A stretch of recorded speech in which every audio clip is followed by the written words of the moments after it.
El arte no sirve para nada. El arte recompone un mundo que es un mundo irreal.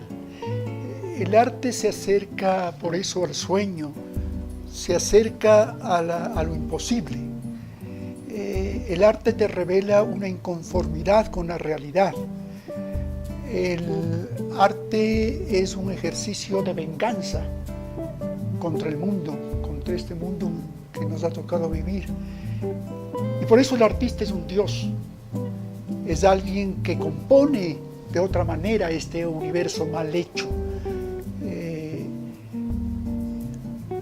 Escruta ángulos de esa realidad que permanecen en la oscuridad, en las tinieblas, o también es algo exultante para relevar esas cosas bellas del mundo. El arte se va por los senderos más inescrutables del pensamiento y de los sueños.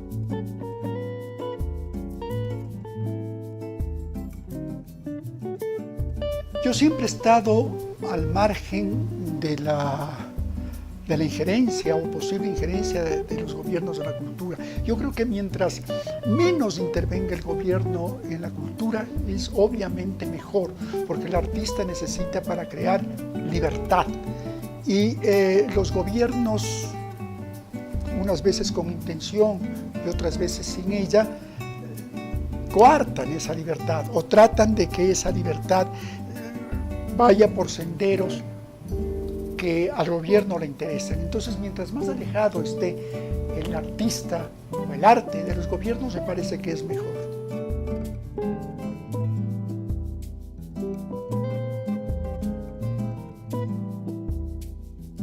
Cada vez mejor. A mí no me importa el género en ese sentido. Me importa quién es el creador, indistintamente si sea un hombre, una mujer, un niño o un anciano. Uno entra a una novela, entra a una pintura, entra a una obra de teatro para ver qué le dice, cómo se influye uno de ese acto creativo. Y no me importa si quien crea sea un hombre o una mujer, me importa que ese acto creativo sea bueno, esté bien hecho o sea malo. Me parece que por ahí van las cosas.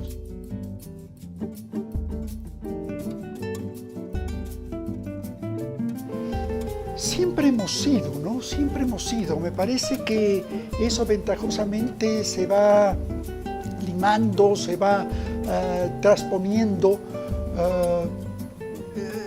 Desde ese punto de vista, la mujer va ocupando unos espacios que antes estaban vedados.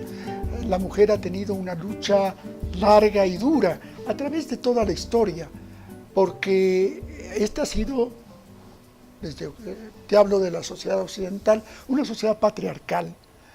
Entonces, la lucha de la mujer para alcanzar esos espacios ha sido y seguirá siendo dura, pero ventajosamente esos espacios van siendo alcanzados poco a poco, ¿no?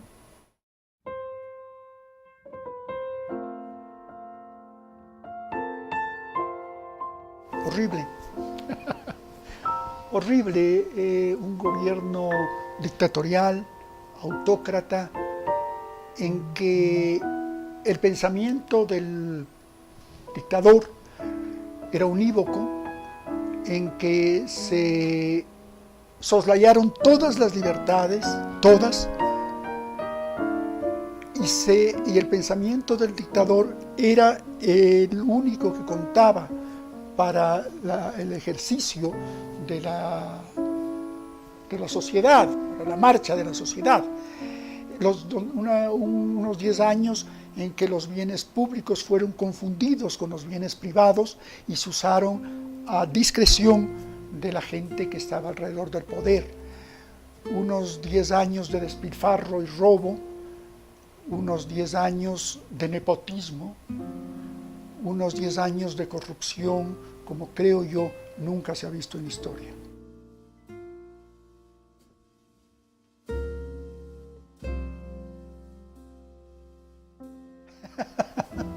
Y yo mismo sé, nunca, o sea, intenté escribir una novela, el primer intento hace 30 años, 30 y pico de años, y realmente terminé ese texto, después de un largo esfuerzo y muchos meses de elaboración, pero fue un intento fallido. Un día, me acuerdo, una noche, estaba yo frente a la computadora revisando estos escritos, estas cosas que había hecho, el que yo llamaba novela, y fue tanta mi insatisfacción que arrastré el icono que decía novela hacia el icono que decía basurero. Y ahí se perdió ese primer intento. Entonces dije, yo no soy un novelista, yo soy un periodista, y por lo tanto soy incapaz de escribir una novela. Pero como uno no es dueño de sus propios actos, ya en mis viejos años hice este intento,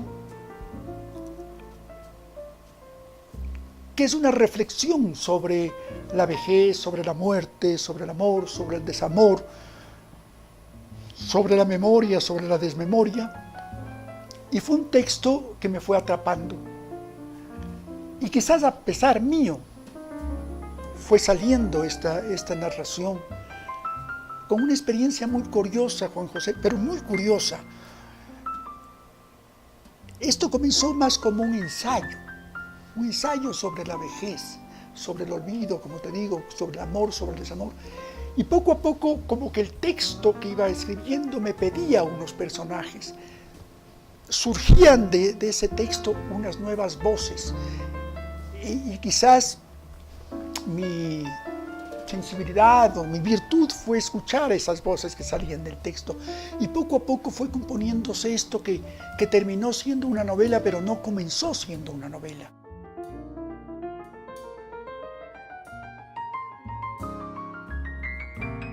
Bueno, yo creo que todo autor pone en sus obras parte de su vida, de eso que hablábamos, de sus inconformidades con el mundo, de sus sueños, de sus esperanzas, de sus frustraciones, de sus luchas, de sus fracasos. Desde ese punto de vista, sí, en la novela hay una visión del mundo y hay unos personajes que tienen situaciones que son mías, eso no puedo negar. Pero conforme iba avanzando la novela, ese personaje que de alguna forma reflexionaba, fue dejando de ser yo mismo. Ese personaje se fue convirtiendo en otro. Ese otro tenía sus propias frustraciones, sus propios dolores, sus propios amores, sus propios rencores, sus propias frustraciones, y iba dejando de ser mío, iba dejando de ser yo quien hablaba, para que sea él quien tenga la palabra. Descubrí que ese personaje era un viudo, descubrí que su mujer se había muerto ya hace varios años, descubrí que ese personaje vivía en una soledad, rumiando sus propios pequeños crímenes que había cometido mucho tiempo antes, esas mataperradas, esas cosas de las que se arrepentía profundamente, como nos arrepentimos todos de cosas del pasado. Y entonces ahí surgió este otro personaje, que es la hija, que tiene otra realidad, que tiene otro lenguaje, que tiene otra manera de ver el mundo y ver las cosas, y la empleada Olimpia, que es la visión un poco lejana, son los ojos, es una mirada extraña de esta vida, de este viejo. Y lo demás es una historia. Yo creo que la novela básicamente debe contar una historia.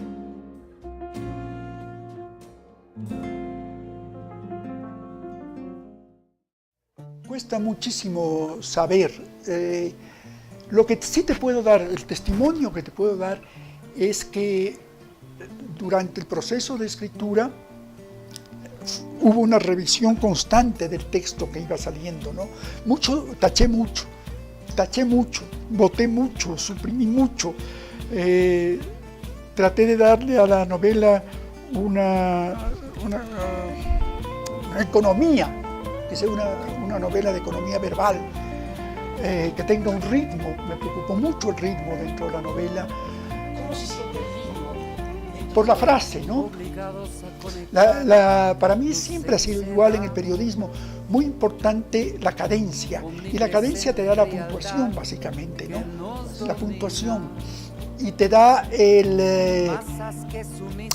la puntuación la que te da el ritmo de la frase o de la página. Y esa economía verbal que viene del periodismo. El periodismo me enseñó mucho, me enseñó a escribir. Yo soy básicamente un periodista. Y entonces, de ahí tú tienes una virtud o un defecto para novelar, que es esa economía verbal. Tú en el periodismo tienes unos espacios muy delimitados y después de 40 años de ejercicio, esos espacios contaron en la novela. De ahí que yo no soy un contador largo, digamos así, de largo aliento. Yo cuento las cosas como en el periodismo, muy concretamente. Me cuesta mucho escribir largo. Y esa fue otra experiencia de la que yo no era consciente. Comienzo a escribir así y así resultó. Pero como te digo, lo importante para mí siempre fue la concreción en la palabra y el ritmo.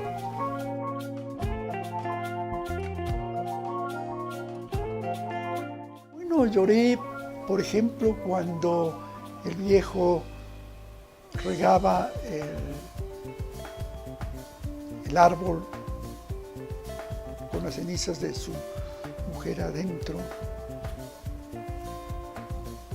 Lloré cuando la hija desocupaba el departamento que fue de su padre y despreciaba las cosas que habían sido de él y que él había guardado con tanto afecto como un registro de su propia vida. Y no te cuento más para no ponernos más lacrimógenos. El título no me venía, no me vino fácil, el título me costó una gran dificultad, al contrario de los otros libros. Ha habido libros en que quizás ha salido antes el título que el contenido.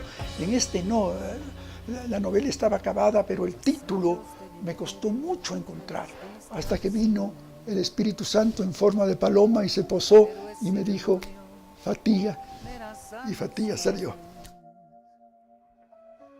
Es nuestra ceguera la única seguridad. Vacío.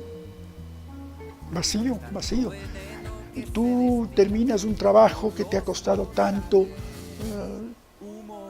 tantos desvelos, tanta lucha con la palabra, tantos secretos expuestos, y cuando terminas, dices, ¿y ahora qué voy a hacer de mi vida? Mi vida estaba ahí, mi pasión estaba ahí, y te sientes vacío, te sientes sin otro objetivo. Es una sensación extraña, porque eso que habías hecho con tanta, repito el término, con tanta pasión, ya no te pertenece. Ya lo publicaste, es de otros. Y entonces, ¿tú qué haces? Por suerte me ha salvado seguir escribiendo en la revista del Mundo Liner, entonces mi vinculación con el periodismo sigue, pero tengo esa sensación de vacío.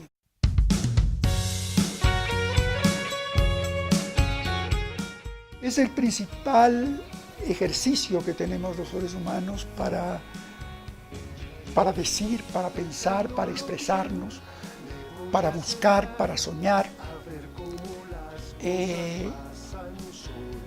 Es que sin libertad tu vida pertenece a otro, tus sueños pertenecen a otro.